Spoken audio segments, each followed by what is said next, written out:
adoro, mi humillo. Él es mi amante y mi amado, pues de puro enamorado de continuo anda amarillo.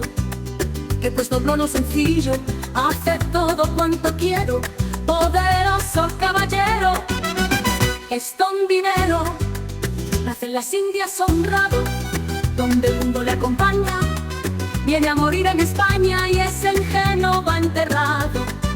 Y pues quien le trae al lado es hermoso aunque sea fiero. Poderoso caballero, es don dinero. Es galán y es como un oro, tiene quebrado el color. Persona de gran valor, tan cristiano como moro, pues queda y quita el decoro y quebranta cualquier fuero. Poderoso caballero, es don dinero. Son sus padres principales y este noble es descendiente, pues que en las venas de Oriente todas las sangres son reales. Y pues es que nace iguales al duque y al ganadero. Poderoso caballero, es don dinero. Mas a quien no maravilla ver en su gloria sin tasa, que es lo menos de su casa doña Blanca de Castilla. Pero pues tal bajo silla y al cobarde hace guerrero. Poderoso caballero, es don dinero.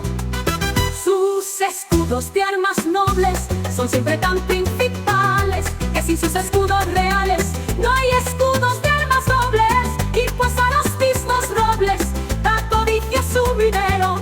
Poderoso caballero, es don dinero. Por importar en los tratos y dar tan buenos consejos, en las casas de los viejos gatos lo guardan de gatos. Y pues él rompe recados y ablanda al juez más severo. Poderoso caballero, es don dinero. Y es tanta su majestad, aunque son sus duelos altos, que con haberle hecho cuartos no pierde su autoridad.